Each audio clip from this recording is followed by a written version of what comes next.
Topic है revealed preference theory. आपने पहली बार सुना होगा रिवील्ड प्रेफरेंस थ्योरी का नाम सुना होगा। इसको हिंदी में कहते हैं प्रगट अधिमान सिद्धांत। अब आपके माइंड में ये प्रश्न उठ रहा होगा कि ये सिद्धांत किस चैप्टर से संबंधित है।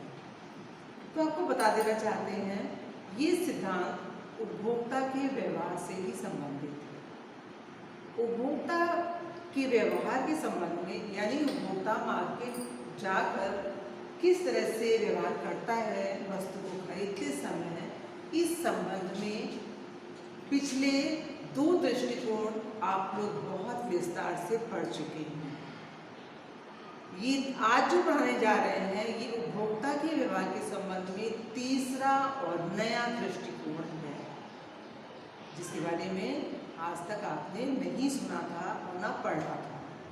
आज हम इसी की जानकारी इस वीडियो में आपको देंगे।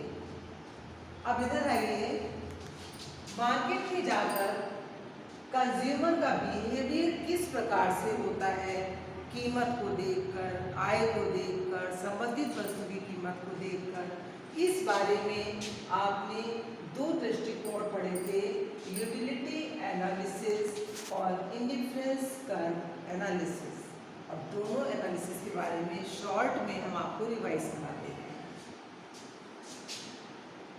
यूटिलिटी एनालिसिस जो है ये मार्शल का दृष्टिकोण है, प्रारंभिक दृष्टिकोण है, बहुत महत्वपूर्ण दृष्टिकोण है। मार्शल ने बताया था कि वस्तु से मिलने वाली उपयोगिता का हम मापन कर सकते हैं, उसको हम संख्या के रूप में ले सकते हैं, उसकी हम गणना कर सकते हैं। यानी कि मार्शल का यूटिलिटी एनालिसिस कार्डिनल नंबर पर आधारित है। लेकिन मार्शल के बाद हिग्स और एलन 2 अर्थशास्त्री आए।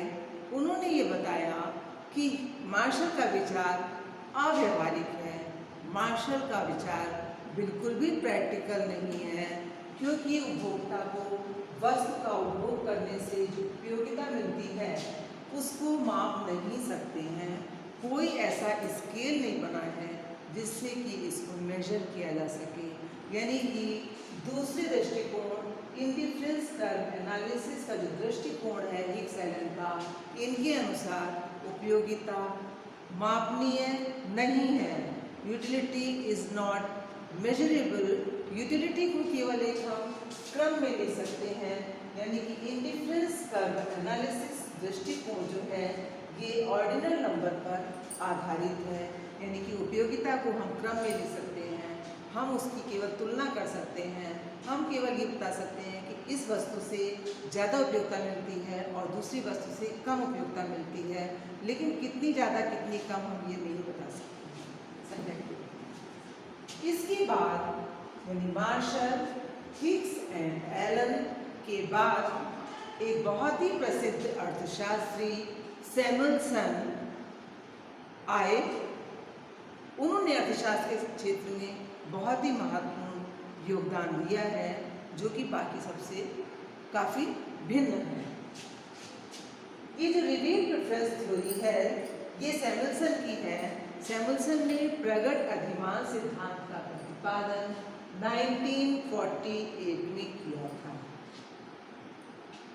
सैमुअलसन के सिद्धांत की सबसे महत्वपूर्ण बात यह है कि सैमुअलसन ने इस सिद्धांत को प्रतिपादित करके मार्शल और हिग्स एलन के दृष्टिकोण की कमियों को दूर कर दिया। यानी सैमुअलसन का जो सिद्धांत है वो इन दोनों दृष्टिकोण यूटिलिटी एनालिसिस और इंडिफरेंस कर्व एनालिसिस के दोषों को दूर करता है।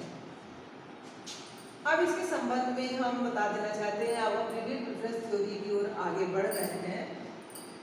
इसको हमने शॉर्ट में लिखा है RPT, इसका फुल फॉर्म है रिवील्ड प्रेफरेंस थ्योरी।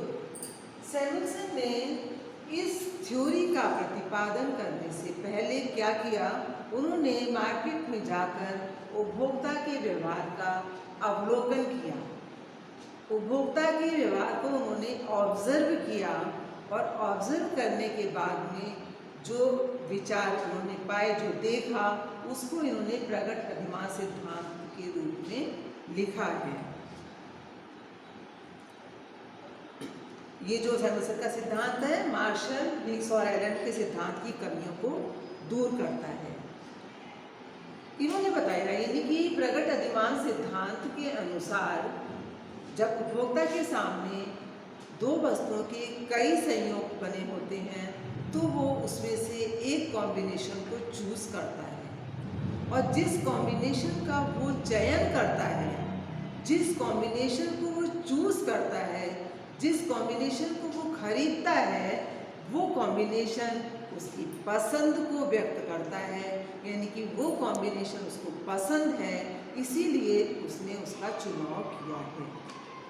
ठीक है, आपको ये समझ में आ गया बच्चों सबको? एक बार फिर से बता देना चाह रहे हैं कि सैमुअलसन ने प्रगट अधिमान सिद्धांत का प्रतिपादन करने से पहले बाजार में जाकर उपभोक्ता के व्यवहार को ऑब्जर्व किया, उसका अवलोकन किया, और अवलोकन के बाद में जो उन्होंने पाया, जो उन्होंने देखा, उसको प्रगट अधिमान सिद्धांत के रूप में इन्होंने प्रतिपादित किया। सैमुअलसन ने बताया कि सैमुअलसन ने ये देखा कि जब उपभोक्ता विभिन्न संयोगों में से किसी एक संयोग का चुनाव करता है तो वो बाकी के प्रति उदासीन नहीं होता है। वो जो चुनाव है वो उसकी पसंद को व्यक्त करता है, यानी उसने कई संयोगों में से एक को चुन लिया। इसका मतलब है ABCDEFG कई संयोग हैं, उसमें एक को चुन लिया है, तो एक का जो चुनाव है, एक का जो चयन है, वो ये बताएगा कि उपभोक्ता को एक कॉम्बिनेशन पसंद है, यानी कि चॉइस रिवील्स प्रेफरेंस। अब आते हैं दूसरी महत्वपूर्ण बात पर। जैसा कि हम पहले बता चुके हैं कि उपयोगिता विश्लेषण ऑर्डिनल नंबर पर आधारित है, उदासीनता विश्लेषण ऑर्डिनल नंबर पर आधारित है, लेकिन रिवील प्रेफरेंस थ्योरी यानी सैमुअलसन का जो दृष्टिकोण है वो किस पर आधारित है? वो दो बातों पर आधारित है, ऑर्डिनल थ्योरी और बिहेवियरिस्टिक थ्योरी। यानी कि रिवील प्रेफरेंस थ्योरी में क्या दो मेन बातें हैं? दो मेन बातें हैं। ऑर्डिनल यूटिलिटी यानी यूटिलिटी को एक क्रम में लिखा जा सकता है, और दूसरा कि इन्होंने उपभोक्ता के बिहेवियर को मार्केट में ऑब्जर्व करके ये सिद्धांत बनाया है, इसलिए इसको बिहेवियरिस्टिक एक्सप्लेनेशन कहा जाता है।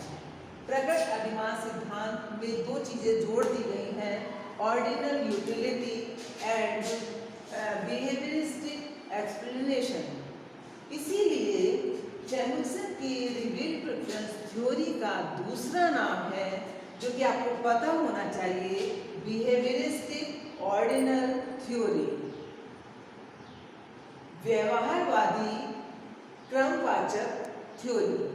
रिवील प्रेफरेंस थ्योरी का दूसरा नाम है बिहेवियरिस्टिक ऑर्डिनल थ्योरी। इतना आप सबको समझ में आ गया होगा। अब आपको हम बताने जा रहे हैं कि इस थ्योरी की यानी कि रिवील प्रेफरेंस थ्योरी की प्रमुख जो मेन असम्पशंस हैं वो क्या है। अर्थशास्त्र में कोई भी सिद्धांत या कोई भी नियम हम लेते हैं तो कुछ बातें हम मानकर चलते हैं, उनको कहते हैं असम्पशंस। तो रिवील प्रेफरेंस थ्योरी की असम्पशंस क्या है?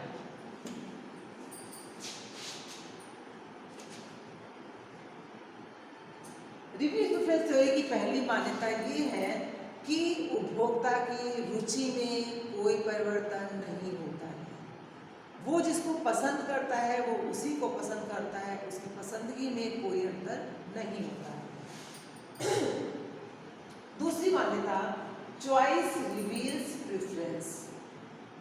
यह भी आपको समझा चुके हैं कि उपभोक्ता वस्तु के कई कॉम्बिनेशन में से जब एक कॉम्बिनेशन को चुनता है तो उस कॉम्बिनेशन का चुनाव उसकी पसंद को व्यक्त करता है, यानी कि choice reveals preference.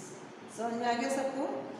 Third is कि उपभोक्ता उसी कॉम्बिनेशन को चूज करता है जो कहाँ पर होता है?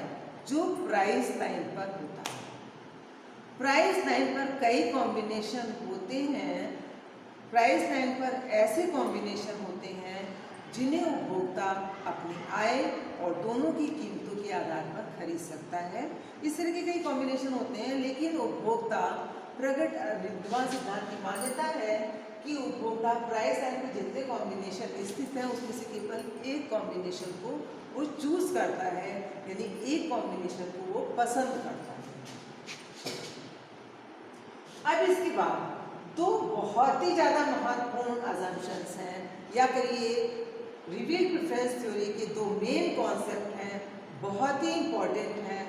कोई भी एग्ज़ाम हो, चाहे डिस्क्रिप्टिव या ऑब्जेक्टिव, एमसीक्यू या कोई भी कंपटीशन, जब रिवील्ड प्रेफरेंस थ्योरी आपसे पूछी जाएगी तो ये दो बातें जरूर पूछी जाएंगी आपसे, ये कंसिस्टेंसी क्या होती है और ट्रांसिविटी क्या होती है।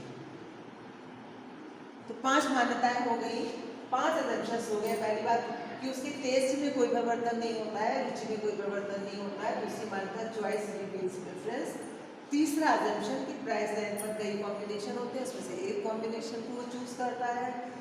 चौथी मान्यता है कंसिस्टेंसी और लास्ट है ट्रांसिविटी। तो आज की वीडियो के लिए इतना ही।